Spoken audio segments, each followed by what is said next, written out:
Friends, अगर आप हमारे वीडियो को सबसे पहले देखना चाहते हैं तो अभी हमारे चैनल को सब्सक्राइब करें और बेल आइकन दबाएं। हेलो दोस्तों, बीजेपी के घोषणा पत्र में देरी।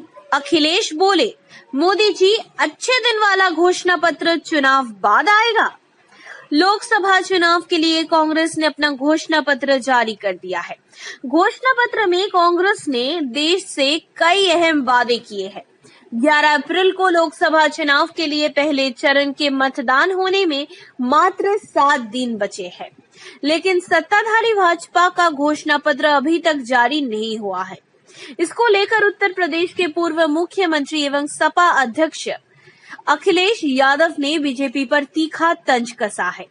अखिलेश यादव ने ट्वीट करके भाजपा से अच्छे दिन को लेकर पूछा है कि विकास पूछ रहा है, प्रधानमंत्री मोदी जी का अच्छे दिन वाला घोषणा पत्र क्या चुनाव के बाद आएगा? इस बार तो बीजेपी वाले एक दूसरे से भी नहीं कह पा रहे हैं कि अच्छे दिन आने वाले हैं, तो भला जनता से क्या कहेंगे? भाजपा की उल्टी गिनती शुरू हो चुकी है। सपा अध्यक्ष अखिलेश लगातार अपने ट्विटर से मोदी सरकार और भाजपा से विकास पूछ रहा है के तहत सवाल पूछ रहे हैं। उत्तर प्रदेश में सपा बसपा आरएलडी का गठबंधन होने के बाद अखिलेश यादव आत्मविश्वास से लबरेज दिख रहे हैं। अखिलेश का आत्मविश्वास उनके सवाल पूछने के तेवर में दिख रहा है। वैसे सपा गठबंधन का मानना भी है कि इस बार वो यूपी की ज्यादा से ज्यादा सीटों पर जीत दर्ज करेगी। 2 अप्रैल को अध्यक्ष राहुल गांधी ने कांग्रेस का घोषणा पत्र जारी करते हुए जो सबसे बड़ा वादा किया है वो न्याय योजना है। न्याय योजना के तहत देश के 20% गरीब लोगों को सालाना 72,000 रुपए दिए जाएंगे। साथ ही कोई भी व्यक्ति 3 साल तक बिना सरकारी परमिशन के देश में व्यवसाय कर सकता है। इसके लिए 3 साल तक कोई अनुमति नहीं लेनी होगी। राफेल विमान विवाद पर कांग्रेस ने वादा किया है कि अगर वो सत्ता में आए तो इस घोटाले की जांच करवाएंगे। हेलो दोस्तों, बीजेपी दफ्तर की तस्वीर पर लोगों ने लिखा, मोदी के लिए 15 लाख से मैंने ये घर बनाया है। इस बार के लोकसभा चुनाव में प्रधानमंत्री मोदी भले ही हिंदू मुस्लिम की बात करने लगे हो, मगर पिछले चुनाव में कई बातें बीजेपी का पीछा नहीं छोड़ रही है, जिनमें एक है 15 लाख रुपए सभी गरीबों के खाते में डालने का, जिसे लेकर अब सोशल मीडिया पर लोगों ने trend hashtag My15 lakh story पर लिखना शुरू कर दिया, जिसके निशाने पर सीधे पीएम मोदी और बीजेपी थी। दरअसल साल 2014 लोकसभा चुनाव के प्रचार में जुटे पीएम मोदी ने कहा था कि हमारा चोरी किया हुआ पैसा वापस आना चाहिए या नहीं, क्या काला धन वापस नहीं आना चाहिए, चोर लुटेरों से 1-1 रुपया वापस लेना चाहिए या नहीं, इन रुपयों पर जनता का अधिकार है या नहीं, ये रुपया जनता के काम नहीं आना चाहिए या नहीं, ये जो चोर लुटेरों के पैसे विदेशी बैंकों में जमा है ना, वो अगर ले आए तो देश के गरीब आदमी को मुफ्त में 15 से 20 लाख रुपए यूं ही मिल जाएंगे। अब मोदी सरकार का कार्यकाल खत्म होने को है। चुनाव प्रचार में 15 लाख की बात जिक्र अब भूले से बीजेपी का कोई नेता नहीं कर रहा है। इसे लेकर सोशल मीडिया पर लोगों ने जमकर मोदी सरकार की खिंचाई की है। सोशल मीडिया पर एक यूजर ने दुबई के पाम बीच की तस्वीर को शेयर करते हुए लिखा, ये सब मेरा है, धन्यवाद मोदी। पत्रकार स्वाति चतुर्वेदी ने लिखा, मैंने अपना 15 लाख अमित शाह को दे दिया। एक और यूजर ने लिखा, आपके दिए हुए 15 लाख से मैंने ये घर बनाया है। जय हो मोदी, हर हर मोदी। बता दें कि पीएम मोदी के 15 लाख देने वाले वादे के तर्ज पर ही कांग्रेस ने देश के 20% गरीबों के खातों में हर महीने 6,000 रुपए देने का वादा किया है। अब तो राहुल गांधी भी हर रैली में कहते हुए नजर आ रहे हैं कि ये चुनाव 15 लाख झूठ बनाम 72,000 सालाना देने का सच है। हेलो दोस्तों, चुनाव से पहले बीजेपी के खिलाफ महिलाओं ने निकाला मार्च, मोदी हराओ का दिया है नारा। चलिए जानते हैं आज के वीडियो के जरिए इसी के बारे में। लोकसभा चुनाव से पहले देश भर में महिलाओं ने मार्च किया। राजधानी दिल्ली में भी महिलाओं ने मंडी हाउस से जंतर मंतर तक मार्च निकाला। देश भर में नफरत और हिंसा के मौजूदा माहौल के विरोध में इस मार्च का आयोजन किया गया, जिसमें सैकड़ों महिलाओं ने हिस्सा लिया। औरतें उठी नहीं तो जुल्म बढ़ता जाएगा बैनर तले हजारों महिलाएं मार्च में शामिल हुई। इस कार्यक्रम को लेकर जारी प्रेस रिलीज में लिखा कि पिछले 5 वर्षों में महिलाओं में गुस्सा भरा है, उनके संघर्ष को दबाया गया और उन्हें कमजोर समझा गया। महिलाओं के खिलाफ अत्याचार तब तक नहीं रुकेंगे जब तक समाज में बढ़ रही हिंसा कम नहीं हो जाती है। वो सरकार जो राजनीतिक शक्ति का उपयोग करने के लिए क्रूर बल का उपयोग करती है, वो महिलाओं के अधिकारों की आवाज नहीं हो सकती। पिछले 5 सालों से मौजूदा सरकार देश के नागरिकों के खिलाफ ही जंग लड़ रही है। लिंचिंग, भड़काऊ भाषण, लोगों पर देशद्रोह का टैग लगाकर उनकी गिरफ्तारी करना, उन्हें एंटी नेशनल और अर्बन नक्सल कहना आदि। सामाजिक कार्यकर्ता और national campaign for people's right to information की सह संयोग अंजलि भारद्वाज का कहना है कि संवैधानिक अधिकारों के लिए महिलाएं मार्च कर रही है। महिलाओं के प्रति असमानता बढ़ती जा रही है, इसका महिलाओं पर गलत प्रभाव पड़ा है। रेप और भेदभाव की घटनाओं ने महिलाओं को उनके लोकतांत्रिक अधिकारों का प्रयोग करने की क्षमता को कम कर दिया है।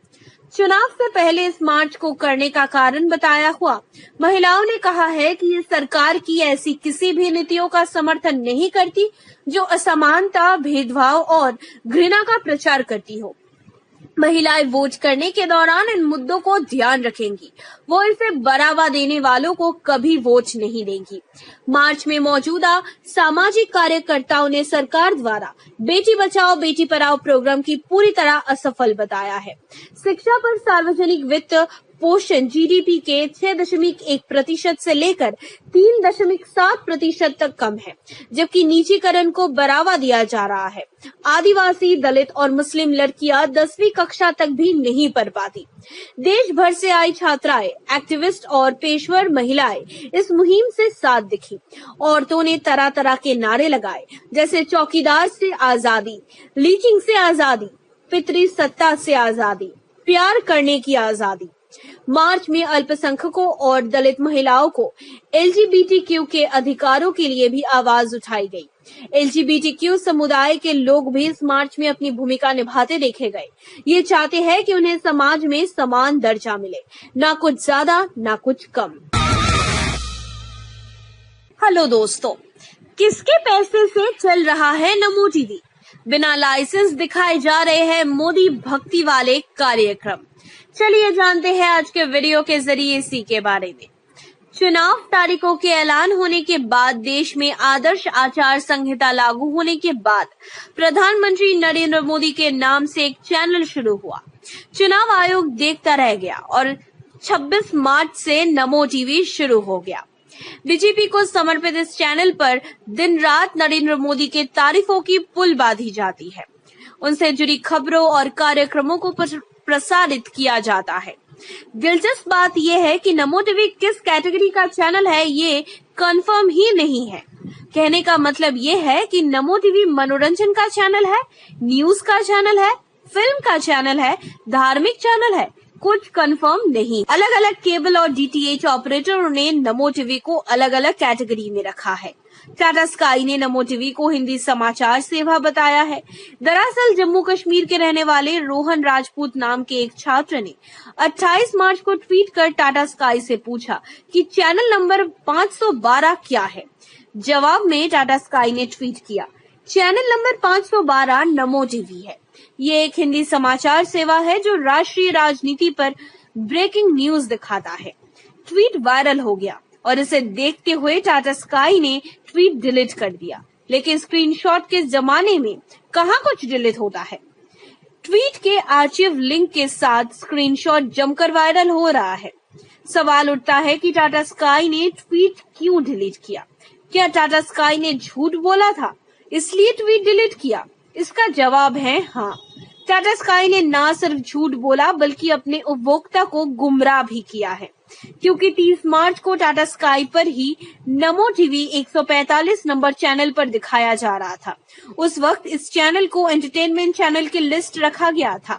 अब बताइए कैसे भरोसा किया जाए टाटा स्काई पर? चुनावी प्रक्रिया शुरू होने के बाद इस तरह के टीवी चैनल का शुरू होना आदर्श आचार संहिता का उल्लंघन है या नहीं, ये चुनाव आयोग को तय करना है। हालांकि अब तक चुनाव आयोग कुछ तय नहीं कर पाई है।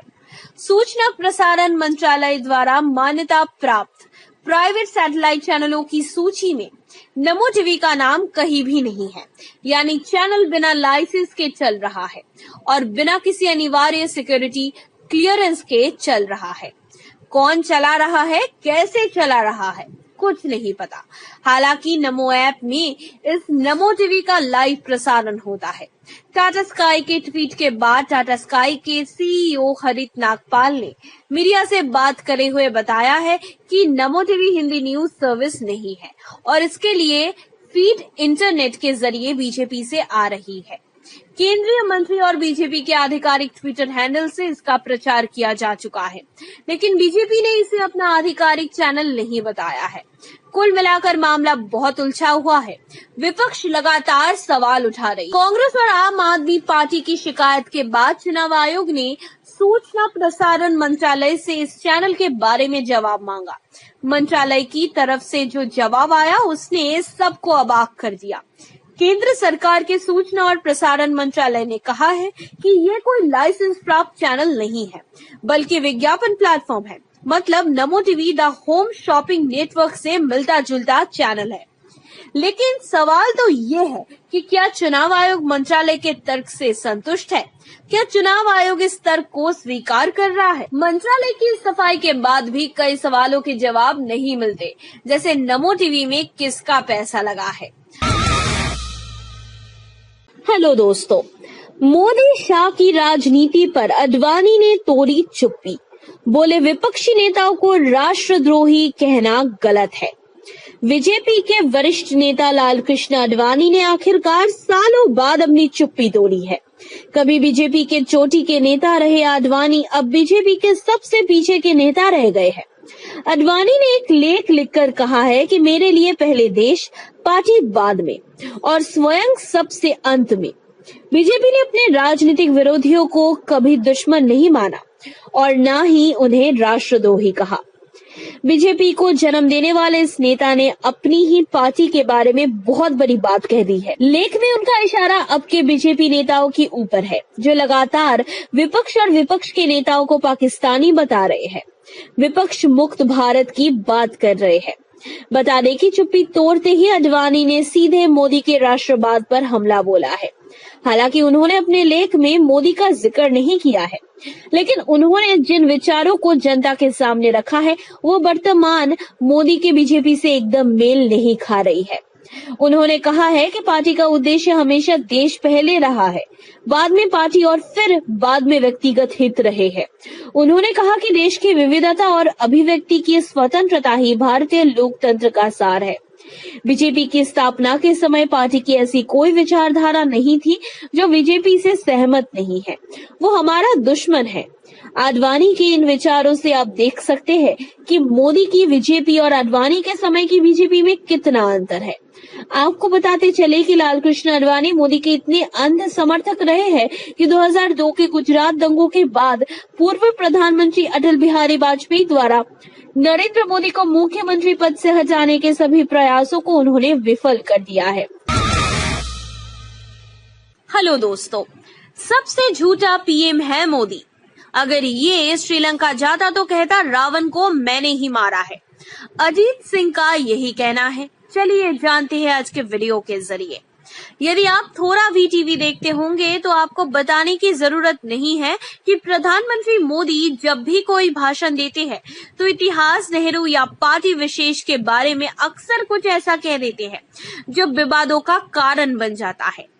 मोदी के ऐसे बयानों पर राजनीतिज्ञ से लेकर वरिष्ठ पत्रकार तक हतप्रभ रह गए हैं। और ऐसे बयानों को पीएम पद की गरिमा को धूमिल करने वाला बताते हैं। लेकिन वही तमाम आलोचनाओं को दरकिनार करते हुए 5 सालों तक प्रधानमंत्री देश के विभिन्न राज्यों में झूठे और तंज वाले भाषण देते रहे हैं और उनके समर्थक भी ताली बजाते रहे हैं। लेकिन 2019 के लोकसभा चुनाव में जब सभी विपक्षी दलों ने मोदी के झूठ का भंडा फोड़ना शुरू किया है, तो उसका तोड़ ना पीएम मोदी को मिल रहा है और ना ही मोदी के सिपा सालड़ों को, जिसके कारण बीजेपी नेता आजकल बगले झांकने लगे हैं। मोदी पर ऐसा ही एक तीखा प्रहार किया है राष्ट्रीय लोक दल के मुखिया चौधरी अजीत सिंह ने। पश्चिम उत्तर प्रदेश के बागपत में गुरुवार को आयोजित एक रैली में चौधरी अजीत सिंह ने मोदी के झूठ पर तंज कसते हुए कहा है, ये भैया इतना होशियार और शातिर आदमी है, अगर ये श्रीलंका चला जाता तो लौट के ये कहता कि रावण को मैंने ही मारा, क्योंकि देश में और किसी ने तो कुछ किया ही नहीं।